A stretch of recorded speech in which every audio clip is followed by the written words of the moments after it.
That a fascinating initiation fight, which comes about as the result of an injury withdrawal 2 weeks ago.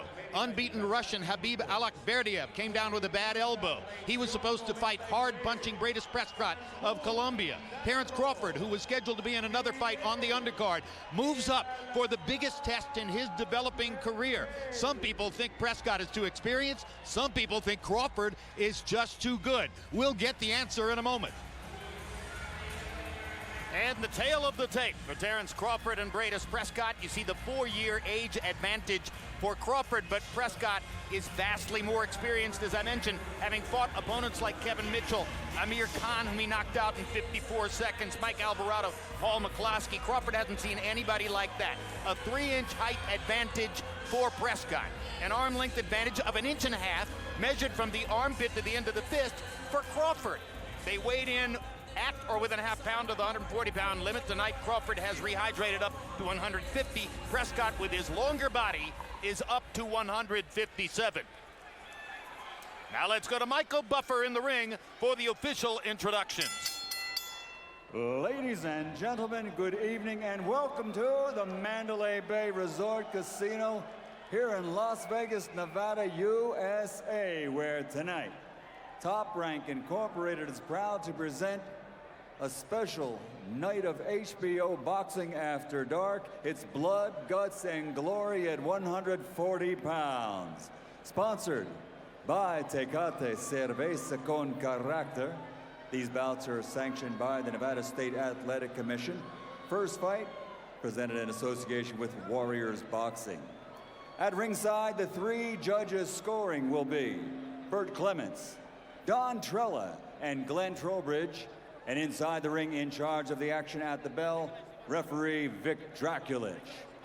And now, this is a special featured attraction, 10 rounds of boxing in the light welterweight division. Introducing first, fighting out of the blue corner, wearing white with multicolors, official weight 140 pounds. As a professional, his record stands at 26 victories, including 20 knockouts with 4 defeats. From Barranquilla, Colombia, here is Breidis El Vallenato Prescott. And his opponent, fighting out of the red corner, wearing blue with black, official weight 139 1/2 pounds. His professional record is a perfect one. 19 fights, 19 victories, including 15 knockouts. From Omaha, Nebraska, Terence Crawford.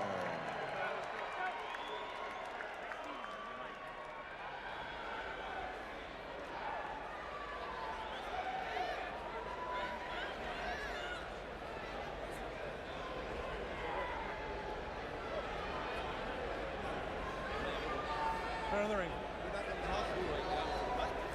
All right, gentlemen, this fight's scheduled for 10 rounds.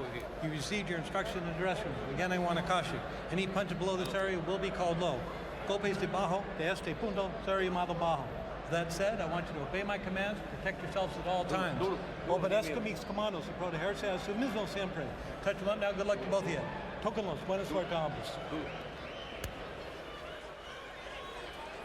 Well, this fight answers one of the age-old questions in American boxing.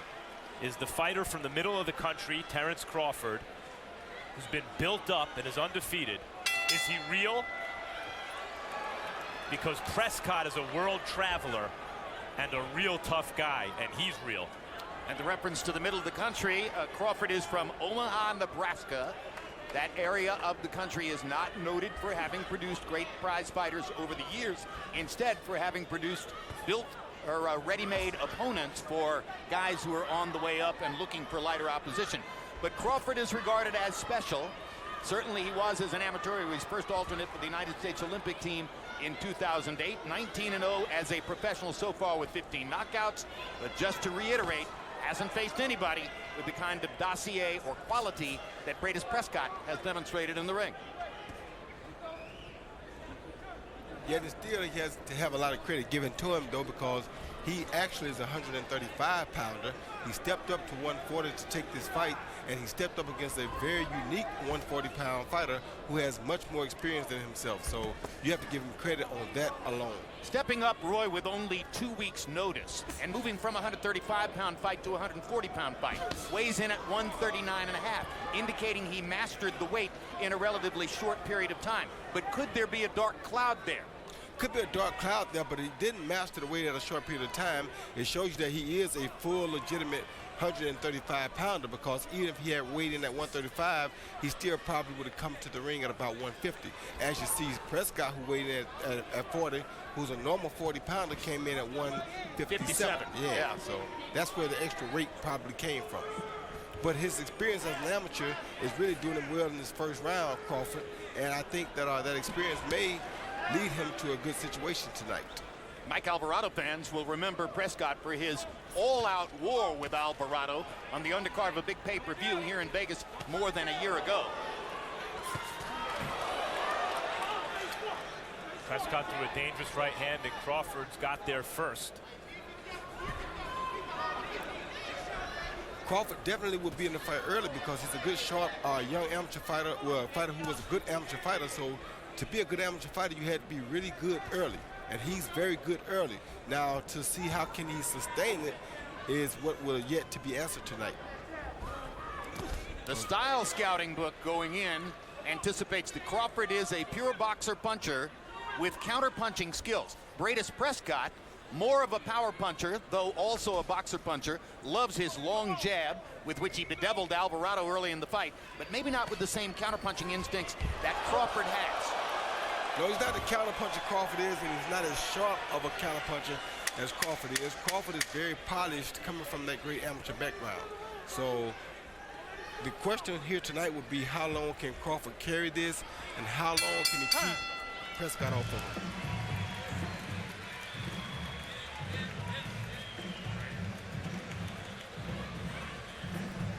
Good round, man. Damn good round. Keep doing what you're doing, all right? Keep doing what you're doing. And keep pumping that jab. You gotta pump that jab upstairs and downstairs, all right? You see? Vaya, la vaya. Estamos bien, estamos bien. Estamos bien, estamos bien, estamos bien. Respira duro. Mantén el jab duro ahí. Buen trabajo, ¿oíste? Este está tirando para la derecha, caminando para la derecha para meterte el polón, ¿oíste? Vivo como es. Cuidado con el jab, están dando el jab, el colón por encima del jab, ¿oíste? Por eso píntalo y doble jab. Está bien. Buen trabajo. No te vuelvas loca, así como está. Muy bien, muy bien. Y tu guardia arriba, ¿ok? Keep your hands up, hands up. Manuel! Round one was pretty even. Not much to choose between the two fighters. CompuBox numbers reflected that. Prescott 7 out of 37. Crawford 8 out of 30. Breidis Prescott commanded the first 6 or 7 rounds against Mike Alvarado. Had him cut over the left eye and cut on the right lip. But Alvarado, with blood flowing, steamed to a brilliant comeback and ultimately scored the TKO in the late rounds, putting Prescott down. Setting up the first Rios fight. To generalize about the middle of the country with Crawford. Crawford, as you mentioned, did have a distinguished amateur career. More generalizations, guys that we usually see out of Colombia are big punchers, but they're raw. Prescott, not so raw, had a deep amateur background himself. 215 amateur fights for Prescott. And that is at odds with what we have frequently seen from Colombia. Although years ago, you may remember a Colombian fighter named Rafael Pineda, a 135-pound fighter who also had a deep amateur background and was a gifted and skilled fighter. Knocked out Roger Mayweather and then had his title lifted by Pernell Whitaker.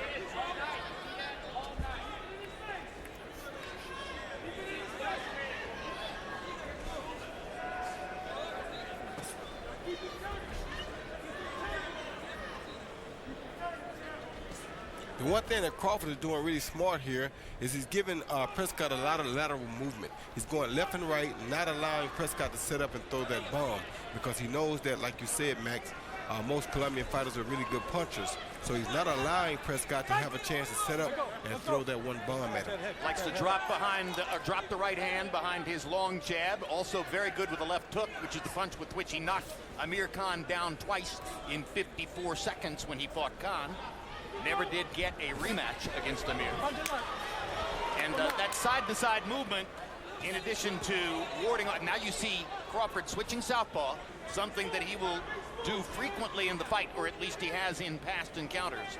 With that side-to-side movement, he's kind of neutralizing the jab. Excuse me, Max. One of the reasons Prescott felt comfortable taking this fight, other than the fact that he'll fight anybody, he was training for a southpaw, and Crawford switches up southpaw so much they felt comfortable that it wasn't too much of a style change, even though they were training for a Russian southpaw who comes forward, and they get an American slickster who moves side to side. The Russian southpaw, Habib Alekberdiev, had a record almost identical to that of Crawford and a background similar to that of Crawford.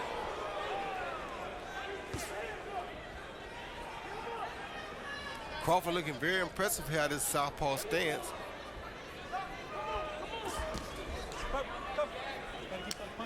Go.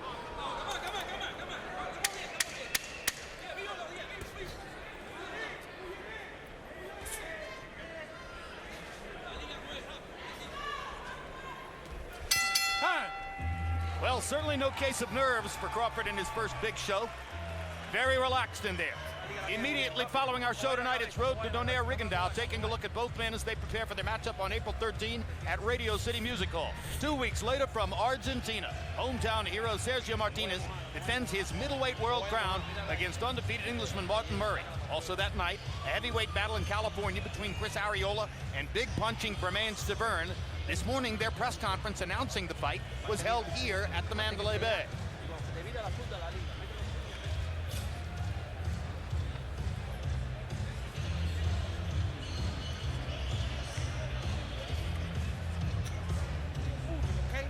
Don't get too wide with that. Ringside behind us tonight, Mike Tyson, enjoying fan adulation as his one-man show continues to tour the country. To critically well-received reviews. You don't want to say raves? I would say some raves, yeah. I've seen some raves, absolutely. People like the show. So far, by CompuBox numbers, this is like one of those NCAA tournament games where two teams who've been scoring 80 points per game all season suddenly are scoring 20.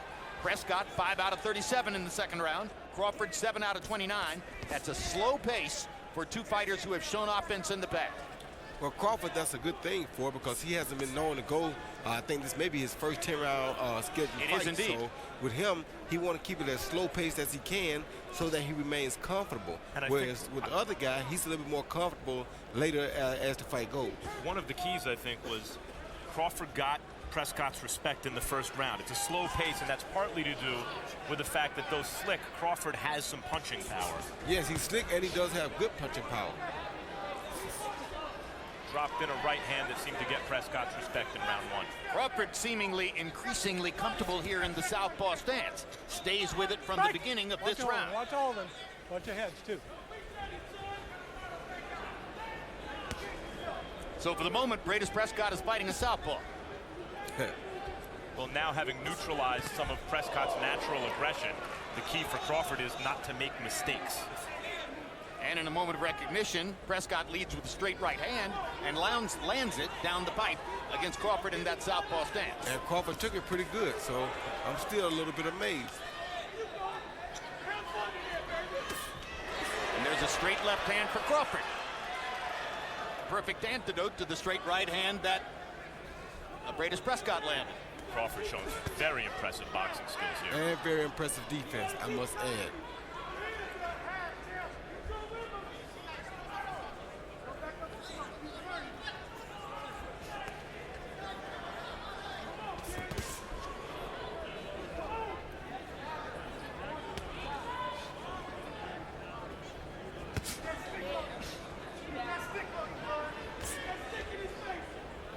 Roy, why do you think he's so comfortable fighting exclusively as a southpaw here rather than switching up and fighting right-handed? Well, because he was such a good amateur fighter, and he obviously has so much experience at doing a southpaw. So guys like him, he probably is a lot like Marvin Hagler. It becomes second nature to him because he did it so much as a kid. It's like anything else. Anything you learn early, you're much better at it when you get older. So he's much better at fighting as southpaw, probably are much more comfortable than most Colombians are fighting the hand that they really are, because he has so much more experience at it. I like him against Prescott as a right-hander better, because Prescott has a big right hand, and this gives him. I was wondering why he's doing this here. This gives him an opportunity to land that big right hand better than had he been in the right-handed stance. But maybe his corner knows best. If it ain't broke, don't fix it. Next week on HBO 2, April 6th, a special day of boxing from Macau will feature the debut of two-time Chinese Olympic gold medalist Zhao Ximing. You gotta keep turning it. Can't let his feet get set. All right. Keep that front foot moving. So that back foot swing. Yeah, swing that one. He's outside, left side. 1, 2, 3, then to body. Action, give me some action. Fight for yourself. And here's why I don't like him as a left-hander, because see that straight right hand? That's the shot that would cause problems for a southpaw fighter against an orthodox fighter. And with Prescott, I think his right hand may be his best weapon, so that's why I don't really care for Crawford being in the southpaw stance. But if it's working for him in his corner and he's comfortable with it, why not? Happy Box numbers through round 3. Connect percentages are very low. Prescott 16 out of 110, Crawford 18 out of 108. They only landed 7 punches between them in the 3rd round. Harold, how do you have it scored so far? Look at Jim. I've got it 2-1. 29-28, Terence Crawford. Jim, I thought Breidis Prescott threw some nice shots in round 1, but in rounds 2 and 3, he didn't do a darn thing. I mean, he's a guy that he's a big puncher, and he's not getting off. Look, Crawford's got him in the middle of the ring, and Prescott's looking at him. And Crawford's popping him with jabs, and Prescott's looking at him. I mean, he's got to stop looking and then let go of his hands. 2-1, Terence Crawford. I'll take your word for it, Harold, but I think it's a shutout so far. You are scoring here. So, and the first round was close. The good thing Crawford is doing, like I said before, he's going left and right, which is he's using lateral movement to neutralize Prescott right now. So Prescott is not throwing because he doesn't see anything. And doesn't his natural movement in the southpaw stance take him away from Prescott's right hand? Yes, it does. Which may be part of the reason that he's staying there? Very possible. You also it may be a good indication of the kind of fighter Crawford is, in that as a righty, Prescott was also able to neutralize Crawford's offense. And here as a lefty, the connects seem to have risen, at least to my eye, for both guys. And Crawford's looking to land some offense, even, as a slick boxer. Well, he's not allowing Prescott to land much right now. That's always a good thing for him, especially when he's fighting against a puncher. There's a right hand whipped around the outside by Prescott. And to your point, Jim, he was circling away, and it took some of the sting off the punch. Indeed. Stop. Okay, watch your feet, okay? Watch the feet. Puck.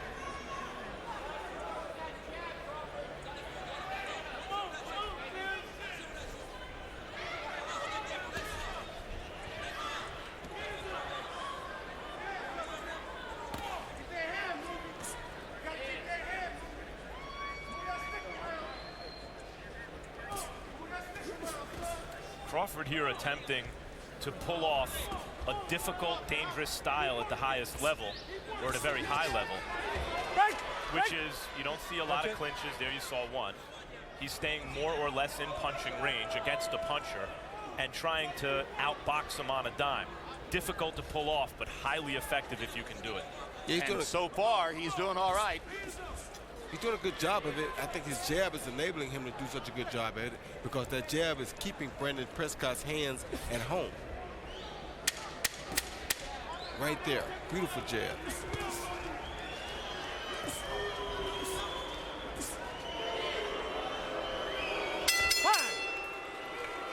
Crowd doesn't love it, but it's an effective defensive show.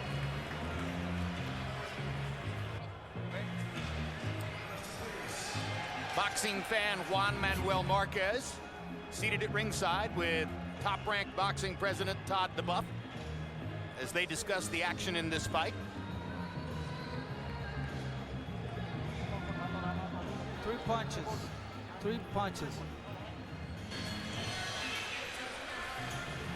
Class clown Brandon Rios building up the energy in his dressing room before the fight. Never without a smile on his face, sometimes even during the action in the ring. Yes, Brandon, we're looking at you.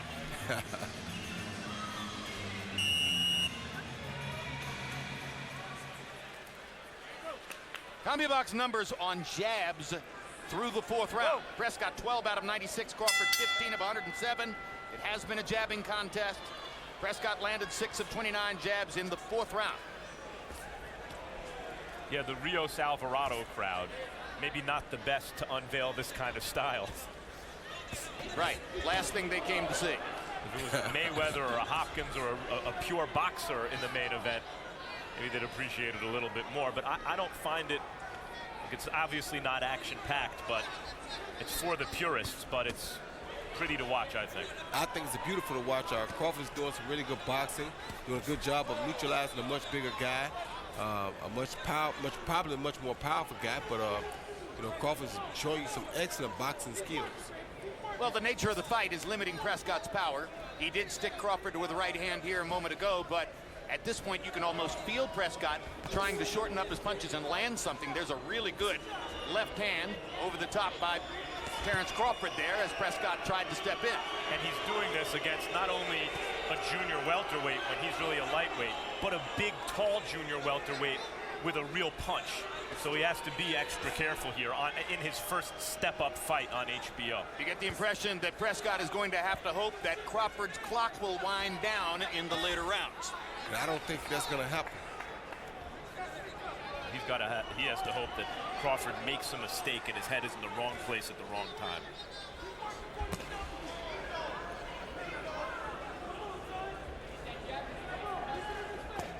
Prescott trying to get closer. Space seems to be exhibiting a little bit more frustration or a sense of urgency. We're into round 5 of a scheduled 10. Well, Prescott is throwing some body shots, which is smart. Prescott's showing some real frustration there, winging wide shots. Missing 3 swings over the top. And you see Crawford's remaining disciplined, sticking to his straight punches and his smart strategy. Prescott came very close to cutting off the ring and getting Crawford into a corner, but Crawford slipped away. And the question for Crawford, should he continue to do this? He's not an extrovert. He's not going to talk a great game, say like Adrian Bronner or someone like that. Can he succeed at the highest level with the fans as a quiet counterpuncher in and out of the ring? Quick right hand by Crawford as he moved away. Prescott having trouble finding him. Crowd having trouble finding a reason to get excited. Make it clean. Watch your head, let's go. Let's go.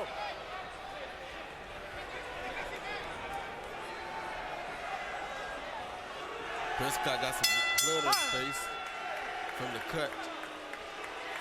Prescott very angry, and now they're jawing at each other as the round comes to a close, and Breidis Prescott has a cut outside his left eye, apparently from an unintentional headbutt.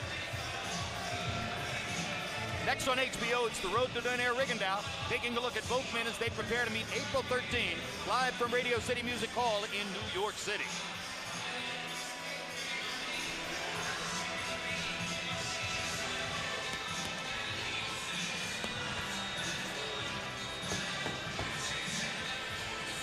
And we're live in Mike Alvarado's locker room, as Alvarado, with a considerably more serious intent at this moment, warms up with trainer Sean Billhouse.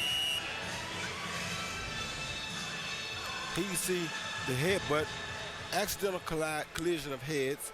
Nobody did anything on purpose, but those fighters were a little upset about it. So we'll see what happens now. Well, at least Prescott was upset about it. He was the one that started jawing at first, and then Terence Crawford seemed to feel as though, you know, what's good for the goose is good for the gander, and he wanted to yell back.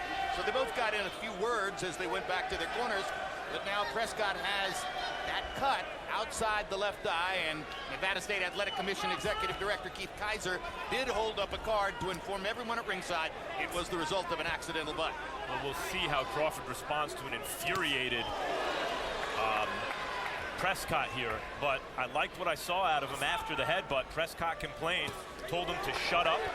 He grabbed himself in a certain area, Crawford did, and called him the B word. So, I mean, you know, he was forceful about it. So far, Crawford's responded with a good hard right hook and a straight left hand, which both have landed in this round. Yeah, he's not coming here to give this fight away, son. He came here to win tonight. And he's showing in the ring that he wants to be in control at all times, no matter what happens. And he's showing that when it gets rough, the other guy complains, shut up, I'm not complaining, you don't complain, we're fighting. And now Crawford eats a hard right hand down the middle from Prescott. One of those rare occasions when Prescott's been able to take advantage of the southpaw stance with the straight right hand lead.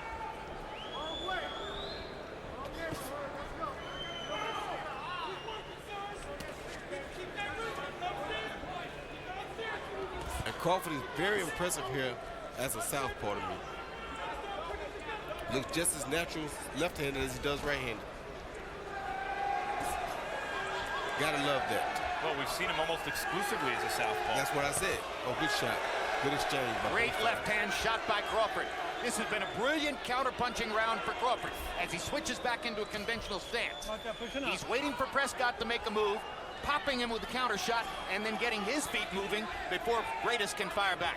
Well, as it got rougher, Crawford got better. He stood his ground so far. He's still a very dangerous puncher, and used the aggression of the infuriated Prescott a good shot against him. Double body shot from Crawford. He's having a brilliant round after the accidental headbutt inflamed Breidis Prescott.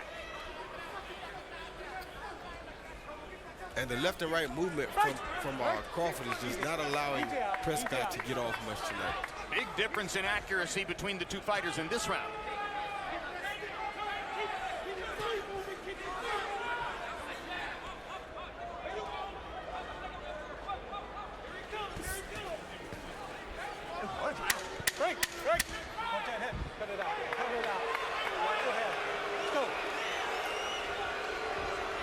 Well, in addition to everything else that's going on, I don't think Prescott likes referee Vic Draculich. I think Prescott is frustrated. Very.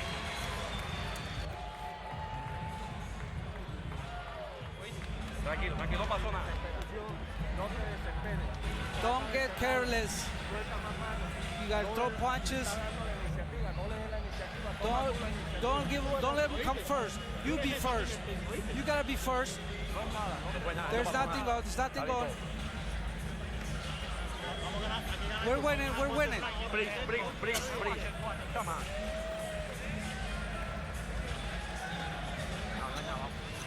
Here you see Crawford land a beautiful right hook on that left eye, which is right above the cut that Prescott has. Then he come back and they land simultaneously, but his overhand left landed again right on that cut. And when Prescott rabbit punched him, Crawford did not complain. And the CompuBox numbers reflected what I was telling you about that round. Crawford 17 of 48. That's by far the highest number anyone's landed in the fight. Prescott was only 7 out of 40. Crawford 17 landed punches, the first time either fighter has broken into double digits in the fight. Harold, how do you have it now? Okay, Jim, I've got it 5-1. 59-55, Terence Crawford. He keeps popping him with that right jab. He's got Prescott off balance. Prescott's fighting Crawford's fight. Crawford's keeping his fight in the middle of the ring, using that right jab, coming over with that straight left hand, and unless Breidis Prescott starts to punch a lot more, he can't win this fight. 5-1, Terence Crawford. You'll notice from time to time Prescott lands a shot, a jab usually. Straight right hand moments ago. Yeah, and that's because Crawford's not a scary fighter in the parlance of boxing, meaning he doesn't fight as though he's scared. Good defensive fighters are not impossible to hit with any one shot. It's hard to hit them with more than one shot. Problem with Prescott is he can put your lights out with one shot. Yeah, but Crawford has him so neutralized here with the lateral movement and the fact that he's not backing straight up, because a fighter like Prescott, who's a real puncher, likes to come straight forward with his punches. There you see Crawford is punching and stepping around to his right, which is not allowing Prescott to come straight ahead as a puncher. Oh, Prescott getting close and landing a couple there. Action beginning to heat up. Prescott getting some chances, but seemingly off balance for much of the fight. But those are the chances that he needs to take. He needs to make this more of a scrap instead of a boxing match. He's not going to outbox Terence Crawford. Between rounds, you heard Prescott's handlers in his corner saying you're winning the fight. Probably they tell him that to try to keep his confidence and his energy level up, prevent him from getting discouraged.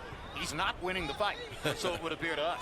Tell you what, Crawford, he's not, when he's fighting those lightweights in Omaha, they're not as big and strong and crafty as Prescott. Knocked Prescott off balance, and occasionally Prescott's reaching him with that right hand. There he Prescott lands a left hook, Crawford lands a right hook at the same time.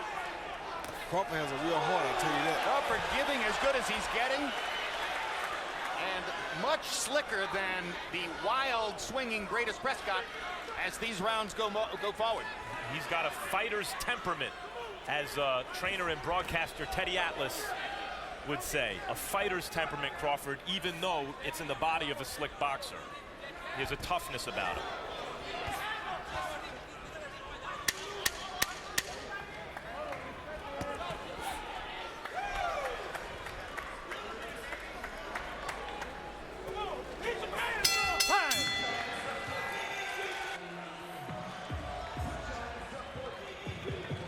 On a replay of Real Sports, Mike Tyson, touring the country in a one-man show, opens up about his rapid decline and his current renaissance.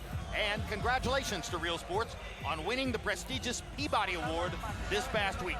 Immediately following our show tonight, it's Road to Donaire Rigondeaux, taking a look at both men as they prepare for their matchup on April 13 at Radio City Music Hall.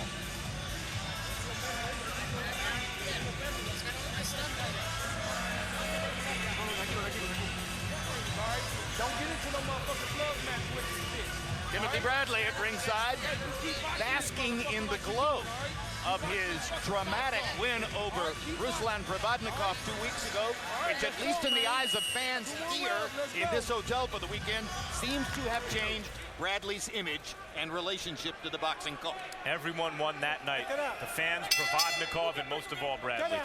Power punches through 7. Breidis Prescott 21 out of 110. And Terence Crawford much more accurate at 33 of 91. Harold Letterman has given every round since the first to Terence Crawford, fighting in his first 10-round event, fighting at this level of competition for the first time in a career which has been developing ever since he turned pro in 2008.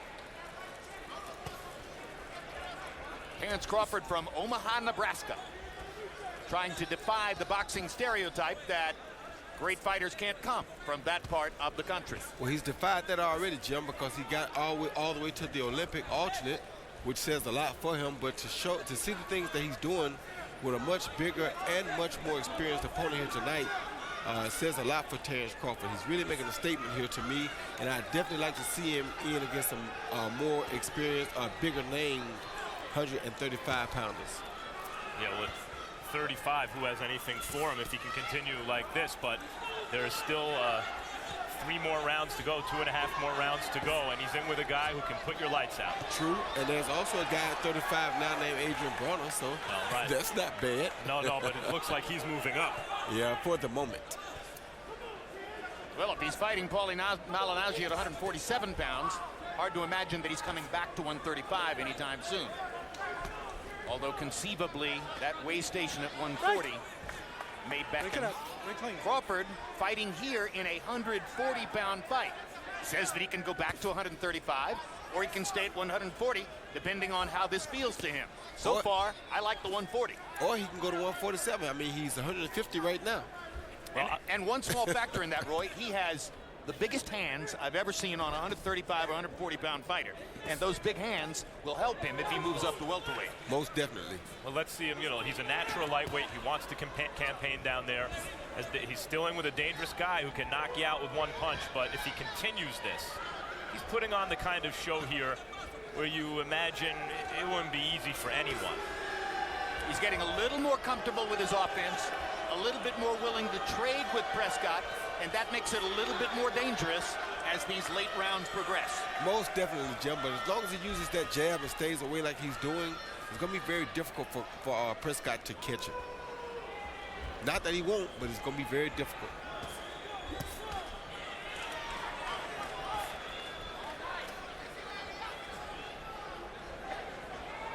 Prescott regards himself as a hard luck fighter. Knocked out Amir Khan in 54 seconds, never could get the rematch as Khan came on to greater prominence and bigger money. Went to Belfast, Ireland to fight Paul McCloskey and got the predictable unanimous decision loss, although most ringside observers felt he had won the fight, and so on and so forth.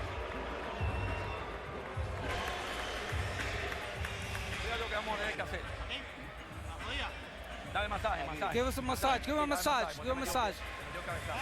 You got hit with the head. Okay, this is what you have to do. You have to throw your punches. You gotta be close, close to him. Give water. Give him some water. Give him some water. After you throw that jab, check hook him, because he's going to try to move his feet like that. That's when he starts trying to come in. That's when you check hook his ass, all right? You want to pick it up? Keep your hands up.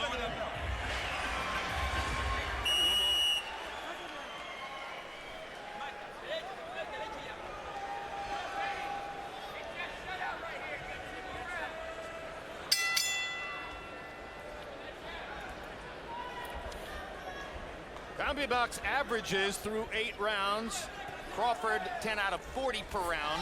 Prescott 5 out of 38 per round. Division average is 18 out of 60 per round. So it is a very defensive battle.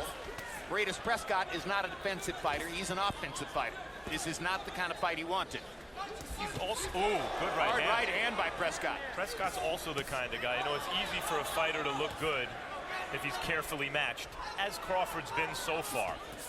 And we see lots of examples on a world-class level of guys moved carefully. No one wants to fight Breidis Prescott. You fight him if you have to. And it's a big opportunity for Crawford, and so he's fighting him, but it makes what he's doing here doubly impressive. But to pick up on the narrative of the hard luck story of Breidis Prescott's career, takes a lead over Mike Alvarado, seems to be in control of that fight, then ultimately wilts down the stretch, gets knocked out by the super courageous Alvarado, lost to Kevin Mitchell in a high-level bout against a really good fighter, and now here, he probably feels as though he might have had a better chance in retrospect against Habib Alakberdiev, who's a little bit stronger than Crawford, but not as quick, and the quickness has bothered Prescott. Prescott, meanwhile, just bloodied Crawford's nose with a right hand. And I think that cut over that left eye of Prescott is starting to give him a little trouble, because I see him hitting at it every now and then, like he's trying to clear it up or clear the blood from his eye.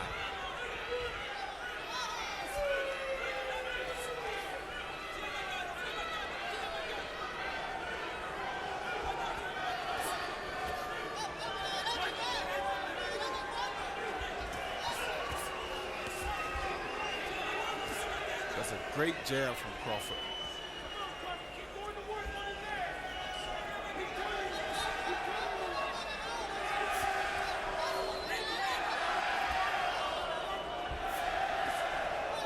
You see the fans booing a little here. It reminds me of a... Oh, there you go. Now Crawford's opening up. Great counterpunch rally by Crawford there. And Crawford also has been very smart that he's been going to Prescott's body. Good uppercuts. Something you definitely want to do to a stronger fighter, especially in the late rounds.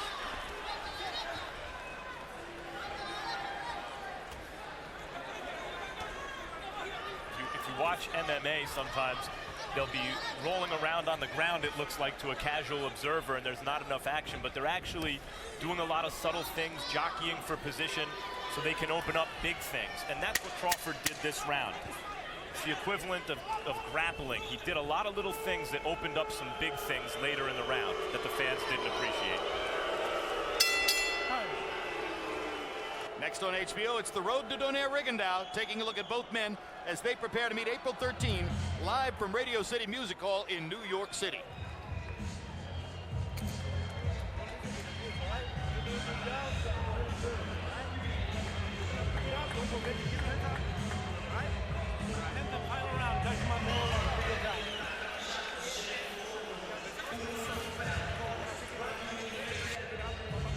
Touch him up middle of the ring. Good job. We got to win this round. We got to give everything. You got to look for a knockout. They go in your hands. Okay?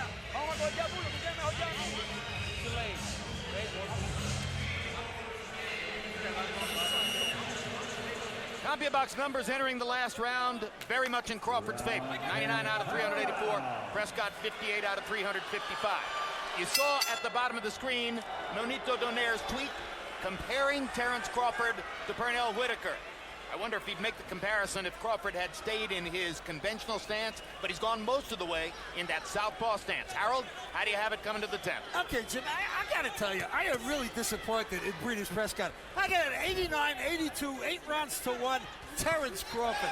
I mean, he's taking a big guy, and he's beating him up. And Breidis Prescott just doesn't open up, doesn't throw the hard shots he's capable of.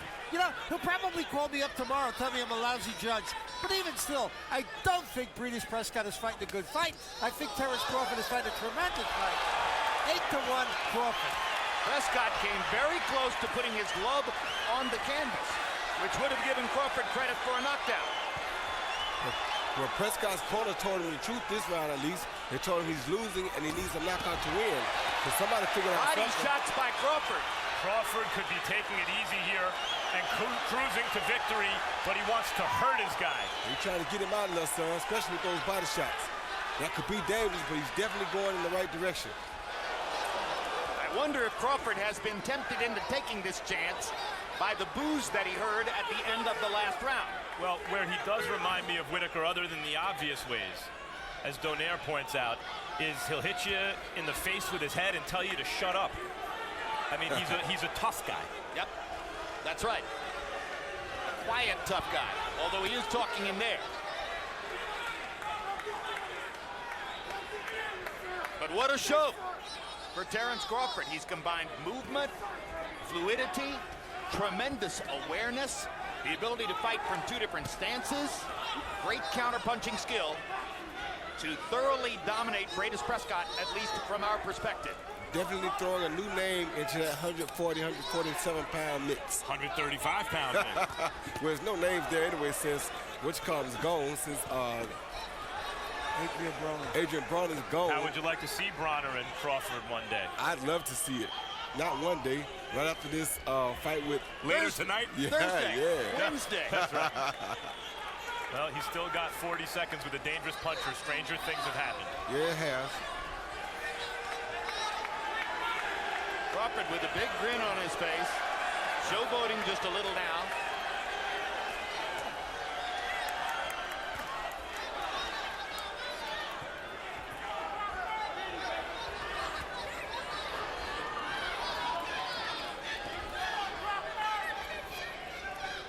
Prescott just wasn't busy enough tonight. Yeah, and that's because of Crawford. It's Exactly. what Crawford did, not what Prescott didn't do. Exactly. Just a better all-around fighter. Can do more things than Breidis Prescott, and showed it here tonight.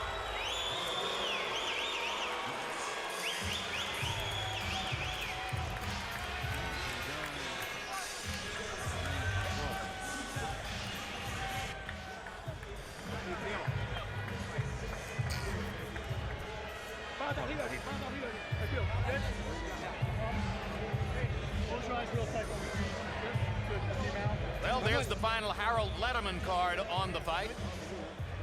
First round for Prescott, and then 9 rounds for Terence Crawford.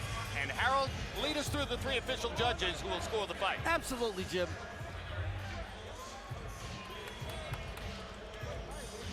Okay, we start with Bert Clemens. He's from Reno, Nevada. He's been judging boxing since 1989, as you see.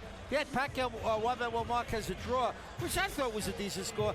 He also worked Timothy Bradley, Joel Casamayor at MGM Grand. Don Trella, he was one of my proteges, the human relations director at the Mohegan Sun Casino, a terrific judge from Suffield, Connecticut. He worked Jan Zevic, Keith Thurman, and all 3 judges had the same score. Glenn Trowbridge, been judging a long time, since 1994. He had Brandon Rios over, Richard Abril. I think he blew that one. But anyway, he's usually very good. Jim, I think we got 3 good judges here. Well, Bert Clemens made one mistake in his career, and we're sort of grateful that he did. He gave 7 points to Juan Manuel Marquez in the first round of that fight with Pacquiao, and that facilitated the draw that helped ultimately to facilitate the 4th fight between them. Michael Buffer is now ready with the official scores on this one. Ladies and gentlemen, from the Mandalay Bay of Las Vegas, we go to the scorecards. Don Trullo scores at 99-91. Glenn Trowbridge, 97-93, and Bert Clements, 100-90. All to the winner by unanimous decision, still undefeated. From Omaha, Nebraska, Terence Bud Crawford.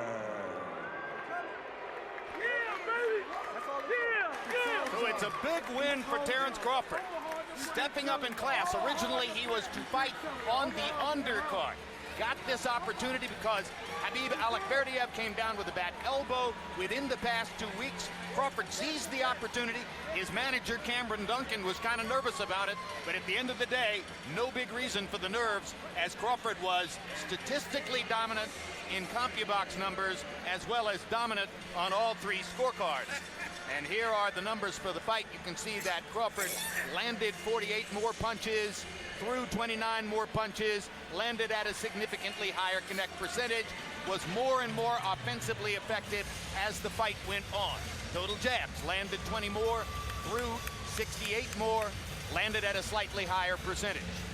I'll tell you what, Jim, with Bronner moving up, Crawford still without a significant win at lightweight is the class of the lightweight division right now.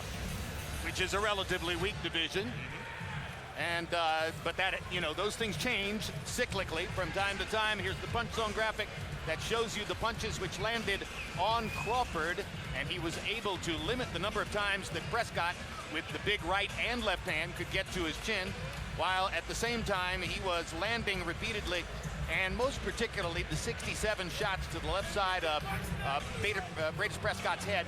Most of those were the right jab, with which Crawford was so effective out of the southpaw stance throughout the fight. One down, and our main event all